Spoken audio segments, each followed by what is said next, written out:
What's going on, man? How you doing, Ryan? Man, I'm doing well. Doing really well. How are you? It's great to chat with you on video again. Yeah, it's been a while. I Well, wanted, actually, it hasn't been that long, but yeah, exactly, that's true. But it's great to have it again soon. I wanted to offer a warning to the audience. So I have COVID right now. Unfortunately, my wife is actually in her last 2 weeks of pregnancy, and this oh weekend well. we had a terrible scare. She got COVID, ended up in the ICU. I got COVID too, so it's been a little bit hectic. So all I'm saying is my brain might be a little sloppy today in this conversation, but I'm gonna try my best. Okay. So Well, why that's Ryan and all. I? Go ahead. Sorry, down here in Australia, we see very little of it. So it's we yeah, I kind of feel for you. I hope all is good in that respect, man. Oh, it's very weird, Ryan, because we both had the vaccine twice. I mean, we got both rounds of the vaccine, and then, I mean, even the doctors were shocked. But anyway, so the point is, Ryan and I wanted to get together today to go over Ryan's recent blood work. Before we do, some notes. I want to mention that I'm not a doctor or medical professional. The reason we're looking through the blood work is to give some ideas to Ryan to talk to his doctor about. A couple of other notes. Well, Ryan, tell us what's next for you, so that my viewers can also stay on track with the next tournaments that or not tournaments, but super matches you go Yeah, to. yeah. Well, the evolution of my story at the moment is quite an interesting one. I have a match coming up against the New Zealand champion, a gentleman named Mateo Warangi tomorrow. He finished 10th at the WAF World Championships in 2019 for the super heavyweight. Let's take a moment to discuss him briefly, because as a person who's only been to Australia as a child, I don't remember it well. He strikes me as a behemoth of a human being, and I just wanted to briefly comment, because in America we know about certain people around Hawaii and stuff that have these island genetics where they're unusually large. I don't know if you ever heard about this, Ryan, but even in islands, some animals are unusually large or unusually small. It seems that the Peloponnesian people developed this. So in Australia and New Zealand, you guys have some giant people, and Undoubtedly, one of them. that's where the Brisbane 8 comment came from, was because I made the comment that I could find 8 guys in Brisbane in the arm wrestling world so easily that are genetically have more. It came about saying they would genetically have more potential than Khaled at the time. And they're all Polynesian. They're all guys that just their bone structure is so big. You're just like, what is this? But yeah, Mateo Warangi looks like he could be Maui from the movie Moana. Like I remember hearing that comment on your channel, and I was thinking about it. Of course, very much makes sense, because these island people genuinely have high insulin levels, high IGF-1 levels. They grow much larger than normal people, often end up obese, but also muscular. But Khalid, just a side note on Khalid, my friend Badr, I think, is the one who introduced Khalid to the community. Is that right? Yeah, I think so. Yeah. So Badr, the deal about Badr is this. You might think Khalid is not that unusual, but Badr is so obsessed with grip sport that whenever he meets anybody, he tells me, hey, could you lift that dumbbell over there? So I'm pretty sure Badr asked like hundreds of people, and Khalid was the most interesting over there. Yeah. I used to go to Badr's house to do grip work, and I think it was high school. We've known each other for so long. Nice. Yeah, Khaled's grip is legitimately off the charts. My 8-man comment was arm wrestling potential, not grip potential, but arm wrestling potential. And Mateo Warangi has 24-inch arms. He's 165 kilograms heavy. Yeah, he's the New Zealand bench press record holder. And he's the 10 times New Zealand arm wrestling champion. Incredible. And undefeated in New Zealand. So now, not to give too much away, but there's a huge weight discrepancy. What are you looking at happening in this match? I'm 103 kilos right now, and Mateo Warangi is 165. So. Okay, what's after that? Can you tell us a little bit about the next matches, or not? After that, I'm currently in negotiations with the King of the Table matches. I've been pushing for a match with Alex Beziazkov, aka Schoolboy. It's yet to be confirmed, but that's what I'm negotiating and pushing for. So those negotiations are still live. So yeah. One final comment. So I didn't know that much about Chance Shaw before, but I was just shocked to know that he gained like 80 pounds. Yeah. Well, I pulled him in February of last year, and he was 250 pounds, and now he's 300. So okay, he was 250. Yeah. So he's I think a fair bit of body weight in is fat. I mean, he self-admittedly eats a pretty poor diet and deliberately eats a lot of it. So I think a fair bit is fat, but he is someone who, his father was an elite bench presser. So he has the genetic. Dan Shaw, I think his name was, Dan Shaw. Yeah, he was Yeah, I'm pretty sure he was an elite bench presser. So Chance has the genetics in him to be a very strong human, that's for sure. But yeah. So now he's taking on. Let's get started. So before we do, I want to front load this a little bit. What we're going to discover when we review your blood work is a few things. I took some notes here. Number one, we're going to find very high homocysteine levels, and we're going to discuss how you can deal with that. It's a genetic thing, by the way. We're also going to find out that you have quite good lipids, which means your cholesterol levels, but we're going to talk about how to protect yourself even further. We're going to find out that you have a high systemic inflammation level. We're going to talk about what that means and how you could approach it. And finally, we're going to talk about the observation that you have insulin resistance. And we're going to talk about how to decrease that or prevent it from escalating further in the future. Before we do, let's go through the actual blood work. So I'm going to try to share my screen with you. Of course, I'm not very adept with technology, but let me know if you can see it. Yep. Yeah. So this is your blood work. We're just going to go through it briefly and comment on certain parts of it so that people can learn a little bit about what to watch out for as an athlete when you get your standard blood work. Most of the blood work that Ryan got was standard because it was easier. It was not so... Sometimes, by the way, if you get weird blood work markers, it'll be very cost ineffective, especially in Australia. God damn, it's hard to get biomarkers in Australia. So Ryan did what he could here, and we'll go through that stuff. So just a couple of comments here. You have hemoglobin and hematocrit here. These two are measures of hemoglobin is a measure of oxygen carrying capacity of what's called a metalloproteinase in your blood. Hemoglobin and hematocrit, which is a measure of the red blood cell quantity count in your blood. These two may increase when you're on, for example, PEDs. In particular, things like erythropoietin or equipoise or primobolan will dramatically raise them, but so will androgens in general. Yours are within a healthy range, so it's not something for us to really comment on right now. Here you see your neutrophils and lymphocytes. This is interesting. Neutrophils are a measure of systemic, non-specific immune function, sort of indicating systemic inflammation, whereas lymphocytes are a measure of a targeted specific immune function. So if your neutrophils were low and your lymphocytes were high, you could say, I don't have a lot of non-specific immune function, but my immune system is targeting something specific it's dealing with. Whereas if your lymphocytes are low and your neutrophils are high, you can say, hey, my immune system seems overactive and it doesn't seem to be doing anything in particular. All right, so that's the first page. Now we get into more interesting stuff. Sorry, guys, I have to zoom in each time. Now here we have your fibrinogen. Fibrinogen is a measure of systemic inflammation. I like to use it in combination with the neutrophil over lymphocyte ratio and C-reactive protein, which we'll get to later. Now your fibrinogen is quite high in the range, indicating you have a bit of systemic inflammation. We'll talk more about that as we go along. Some of these are one page and only have one metric. So here, this is for your thyroid function. Now, interestingly, Ryan, they didn't tabulate your T3, T4, reverse T3, but they did check the TSH, which was what I was most concerned with. TSH is a signal from your brain to grow your thyroid.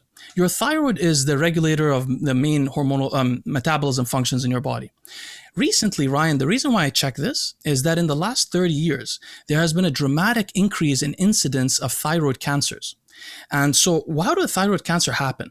Well, it'll happen because TSH will be high at some point. TSH is actually a signal to grow the thyroid. As it grows later in life, it can develop nodules, which can then become cancerous. Usually these thyroid cancers are easily treatable, but I believe, and I did some research on this, I believe that the reason they're increasing in society is because we have iodized our salt so much. And the amount of iodine content in our diet is directly related to TSH levels. I've done a video on this before with Derek from More Plates, More Dates, but your TSH is quite low. Now, I want to mention something. TSH can be affected by both growth hormone use, which I know you're not using, but also HCG, which is used for people to maintain their gonadal function. HCG actually signals at the TSH receptor. So if somebody's taking HCG, their TSH will be slightly lower, but they'll still have a bit of that growth stimulus there. Now, this is quite low, so it's nothing for me to be concerned about or for you to be concerned about, but it's good to get an idea of where it's at so you can see fluctuations over time. Now, we're moving to homocysteine. Homocysteine is when you consume dietary methionine. Methionine is a main amino acid in meats. Your body goes through what's called a methylation cycle, in which it converts methionine eventually into homocysteine and then remethylates homocysteine and brings it back into methionine. This is called the one-carbon metabolism in your body. Now, Ryan, a lot of people have genetic polymorphisms that make them much less likely to be able to remethylate homocysteine into methionine. And when this happens, they develop large amounts of serum homocysteine. And serum homocysteine is an independent risk factor for cardiovascular disease. Just like a couple of the other metrics that I asked you to check out, but we didn't get a chance to check out yet, like red blood cell distribution width and so on. But homocysteine is one of the most notable ones. I'll tell you a bit more about how to deal with it later, but this is very much genetically predetermined. And in the future, we would love to get a 23andMe report of yours. 23andMe has a couple of products. One is called Health Plus Ancestry. That one genotypes about 60 to 70% of genetic polymorphisms that could be informative for us in how to deal with your health ahead of time. And it's a pretty cheap product. Cost. They give discounts, by the way, every like Mother's Day, Father's Day. So look out for those days of the year. We give great discounts, and it'll cost you a maximum $150. You can mail it to someone in the US and they can resend it to you. I could do it, or if you have somebody else you want to resend it to. So we'll talk more about homocysteine later. Let's continue going through them to give the audience a good perspective. So now, why did we check this? These are apolipoprotein values. Apolipoproteins are the proteins that are attached to your cholesterol particles. See, cholesterol is carried in the blood with a protein, a single protein on it. The ones we're concerned about is mostly apolipoprotein B. Why would we check this? We would check this to get an account of the number of particles you have. Because when you usually check cholesterol values, they don't actually tell you how many particles you have. They tell you how much total cholesterol you have in all of the particles.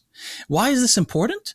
If you have more particles, there's, by definition, a greater chance of them getting lodged in the arterial walls and producing plaque. That's the cholesterol that produces plaque, So if there's a lot of particles, it's way more dangerous than if there's a little bit of particles. But for you, this doesn't really matter because as we get into your lipids, which I hope are next, great. Okay, so as we get into your lipids, we see that actually your total cholesterol is quite low. Now, by the way, I've converted these into the American metrics just for the American listeners. So his total cholesterol is 139 milligrams per deciliter. His triglycerides are 70. His LDL is 96.3 and his HDL is 19.3. What this basically means is that I'm completely certain about this, you have some genetic protective mutation that causes you not to develop as much LDL cholesterol as others do. So for example, I am similar to you. I have similar LDL levels when I'm not taking medications, and I actually have an LDL receptor that is genetically overactive. So it pulls out LDL particles from my bloodstream into the liver. You may have something like that or a different polymorphism. My genetic analysis for cardiovascular disease is about 5 pages long, so there's a lot of things we could check out, but you do have something really protective there. This is a great... They always say redheads have a few extra deformities about them. Well, this is a good one for sure. Now, but the thing is, what you can see though, is your HDL. So what does this all mean, by the way? So total cholesterol is all the lipoprotein particles carrying cholesterol in your bloodstream. Triglycerides are a measure of the fat particles in your bloodstream. Why do triglycerides matter? Triglycerides are a really great sign if somebody's becoming diabetic or insulin resistant. When you develop what's called a metabolic syndrome, your triglycerides will often be high. There are some contrarian people in the lipidology world who claim that if your triglycerides are always low and you're always insulin sensitive, meaning you don't eat a lot of sugar, all that kind of stuff, your LDL doesn't really matter. I disagree with this very wholeheartedly. Although clearly having low triglycerides because of insulin sensitivity is a good thing, LDL is definitely the factor that provides plaque in the bloodstream. With that said, the amount of LDL particles that get lodged in your bloodstream depend heavily on something called inflammation levels, which I think we may be talking about soon. Oh yeah, we are. So this is C-reactive protein level. Your C-reactive protein level is 5 milligrams per deciliter. My goal for example, my clients is to try to get it below 0.3 milligrams per deciliter. So yours is quite high. Now, just for perspective, I'm a person prone to autoimmune conditions, and I've had a CRP of as high as 11.3 on a test. So this is not, a lot of people have 5 milligrams per deciliter C-reactive proteins. By the way, C-reactive protein is a protein released by your liver when you're in a state of stress.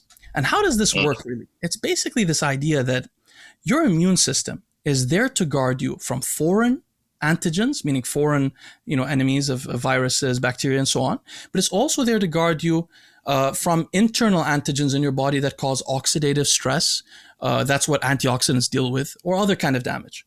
When your body is feeling damage, the immune system sends out its soldiers, they're called inflammatory cytokines, to try to neutralize the damage. The problem is sometimes their attempt to neutralize the damage is actually more damaging than the entire original damage in the first place. So, and that's how, by the way, for example, Crohn's disease, colitis, the GI, gastrointestinal autoimmune disease, that's how they develop. Basically, the immune system starts attacking the intestinal walls to protect itself from bacteria getting out of them, but it attacks it so much, it causes so much trauma in the intestinal walls that they degrade. And so, for example, other autoimmune conditions include psoriasis, eczema, anxiety can be an autoimmune condition also, because those inflammatory cytokines go into your brain. So that's what's going on here. What's going on here is that we have a signal that your immune system is overactive, and we need to figure out how to deal with that.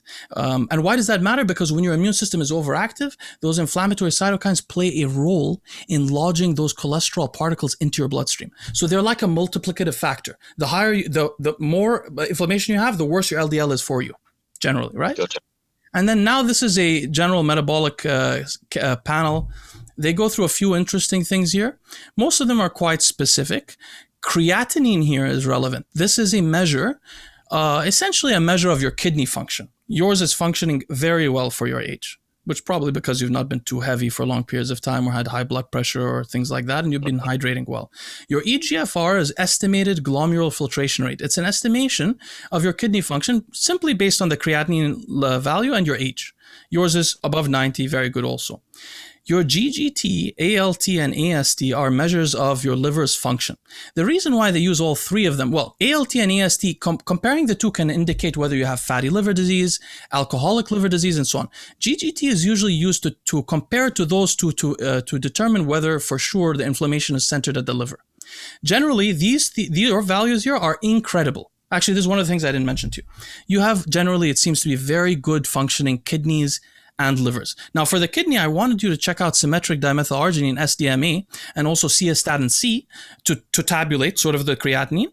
But so far, what we can see is, especially your liver, dude, like very few people have ALT and ASTs in this 21, 22, 26 range. Very few people, especially people that are competitive athletes going through a lot of trauma and eating a lot of protein. By the way, even just having muscle will sometimes raise your ALT and AST.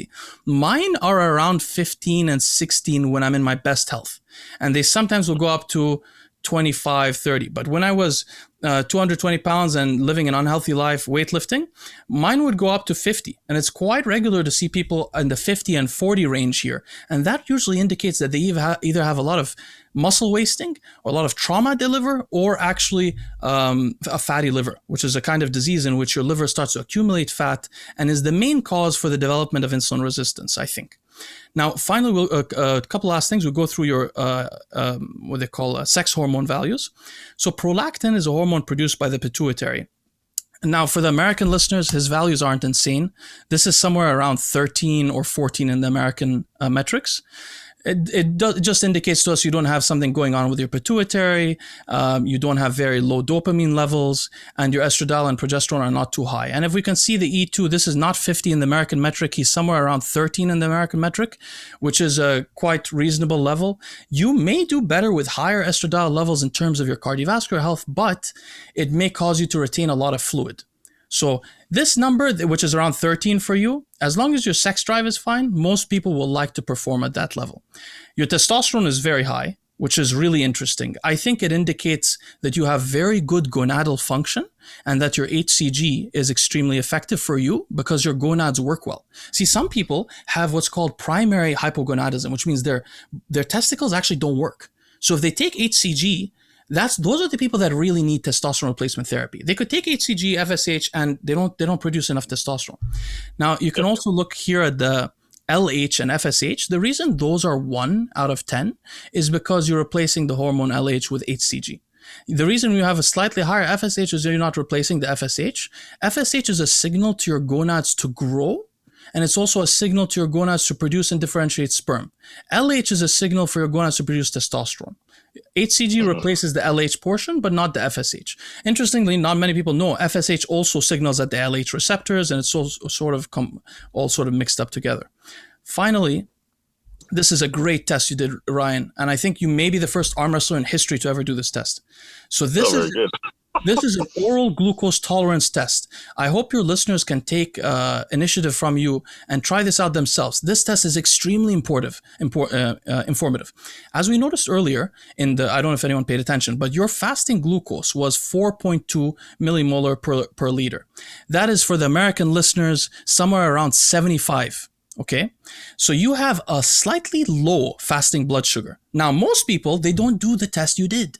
They just do the fasting glucose. So they say, hey, I've got great glucose control. I'm not anywhere near diabetes. My glucose is actually low. It's not even slightly getting high. But what many people don't know is that before ever becoming a diabetic, about 10 years before, your glucose will actually start to reduce. But why it reduces your fasting glucose is because your insulin starts to overshoot from your pancreas. Why does it overshoot? Because 10 years before you become a diabetic, you start to become insulin resistant.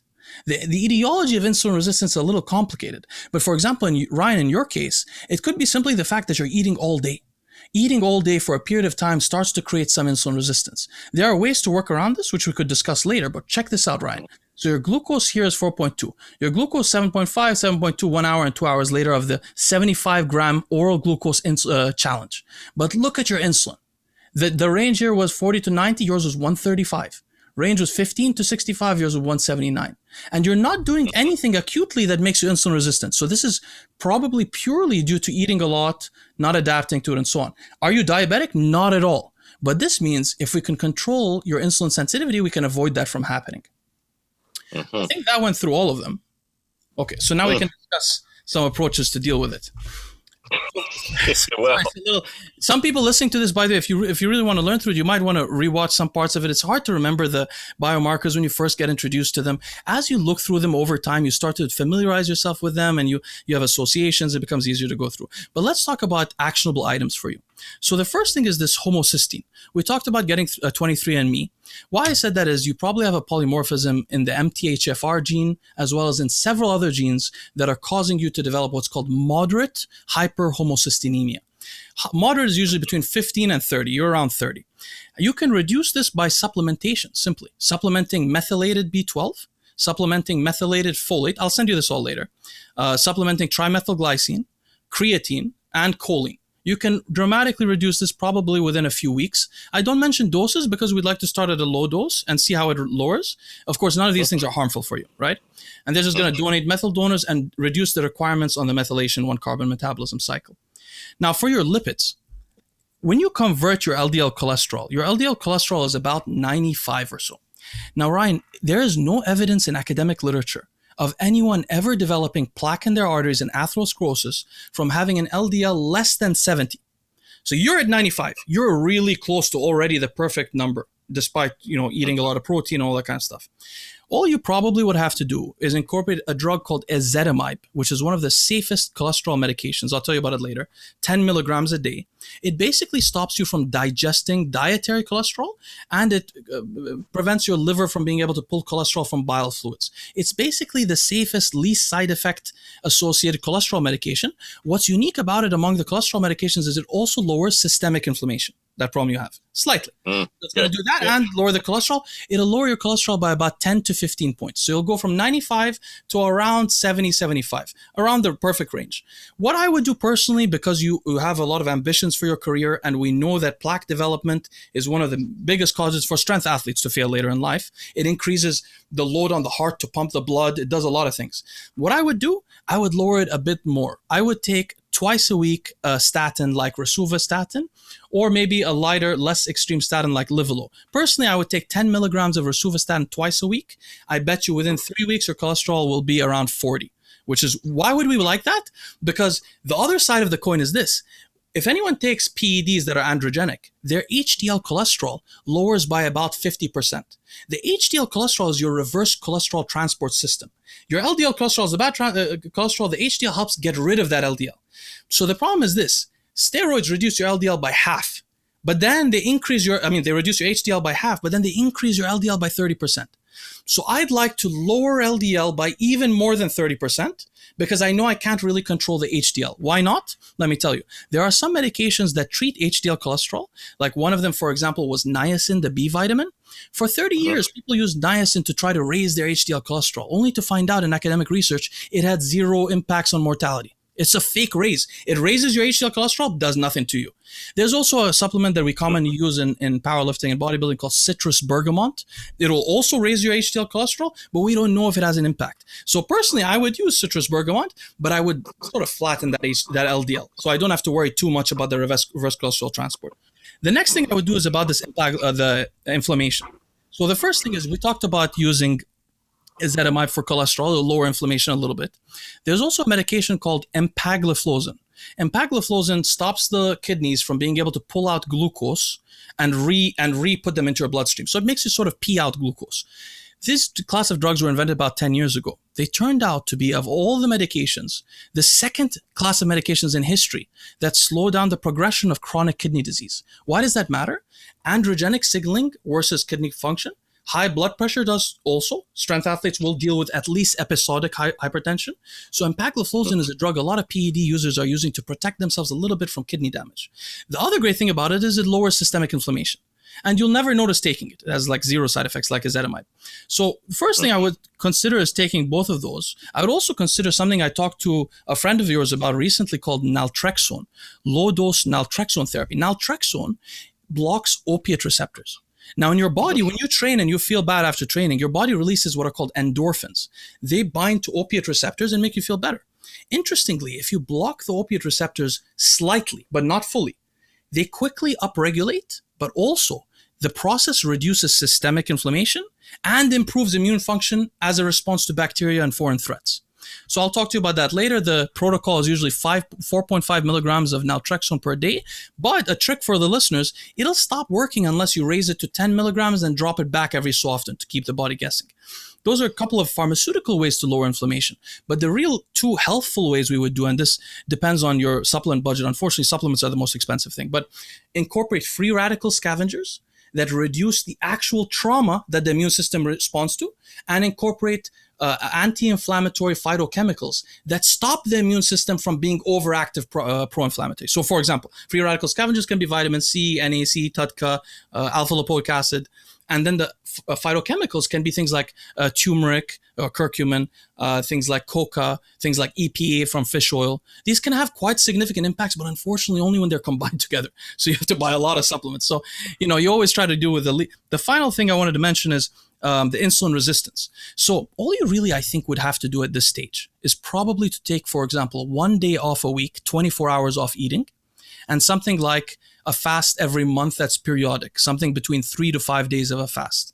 We can discuss how to do it, but fasting kills insulin resistance. It's like the perfect antidote. You fast a little bit, it undoes itself. And what's important about that, when you have the best insulin sensitivity, you're going to partition the foods you eat the best into muscle, not into fat. So it's something you want generally. So I like that. Yeah. Those are my points. I don't have anything else. Man, gee whiz, though. I'm sitting here listening and just trying to be a sponge, and man, you clearly know your stuff really intensely well. So thank you very much for going through that. This blood test for me was the first time I've had such a comprehensive blood test done. And as an arm wrestler, as you said, who's using a PED protocol, it was important for me to have someone like yourself actually go through it. So I really do appreciate it, and thank you a lot for that. So, well, the reason why I taught myself these things, Ryan, was because I used to also be as good as you, but I was an athlete and I was trying my best, and I became fearful over the years, like what kind of damage was I doing to my health exactly? Because I didn't really understand this stuff. So I had to teach myself, and I'm still figuring stuff out. We're discovering new markers that may protect us if we use PEDs. We're discovering other effects of PEDs that we didn't know. And I gotta applaud you. I think that not only you may be the first arm wrestler to ever do the oral glucose tolerance test. You're one of the first athletes to do that, probably. People don't want to do it for some reason. But the second thing is, I bet you got the most comprehensive blood work of an arm wrestler that was not injured in history. Probably. This is great blood work. And now you have a starting point. So you can always compare your values over time. There are some other metrics you might want to get tested, but this gives you a great starting point. How often do you recommend that I have a blood work to this degree done? Actually, we should talk about that. I was going to mention. So the way I like to go about it, so for normal people, they like to test their blood work every 3 to 6 months, depending on how serious they are. But really also, it's about when you change your program. So say suddenly you're eating 3,000 calories, you switch to 5,000 for the next 2 weeks. Well, 2 weeks later, you want to check your blood work. Did I develop? And you might not need to do all the tests. You might do just the glucose test. You might do something else specific. But at least every 3 months or when you change things. But there's another thing we didn't talk about. The blood work just tells you your serum values of things. So for example, there are cancer markers. I didn't send them to you, but there are 5 really good cancer markers. They're really good, but they're not that predictive. So you could be doing these cancer markers every month, and you might develop a pancreatic cancer and have zero idea. So this is why it's important to do scans also. The scans that power athletes need the most are maybe once every couple of years, a kidney scan, a liver scan, or something like that, depending on, but the real one is the cardiac fMRI. If you know if you see properly your left ventricle, how it's functioning, and you do that every couple of years, surprises in heart health shouldn't happen. So really, it's a combination of doing them regularly, but also getting those scans every so often. And you may not have to finagle the scans with your Australian doctor. Sometimes you have to have a family history that you need to make up in the moment. Like half of my family died in their 50s from cardiac. I just did this 2 days ago. I was just talking to my doctor. He's like, do you have a history? I said, of course. Half my family died in their 50s of cardiovascular disease. Once I said that, he said, okay, well, let's do some more tests. So I was like, I'd like to stay alive. So if I gotta do a little white lie. But anyway, I hope that was helpful, Ryan. Maybe we should continue another session when you get some more updates along your progress. Would love to. I really appreciate it. And like I said, this is all knowledge that is immensely valuable to myself, and hopefully sharing it with the world of arm wrestling will help others out there as well. So, man, I can't thank you enough for lending your expertise today. I can't thank you enough, Ryan. It's always a great pleasure to talk to you.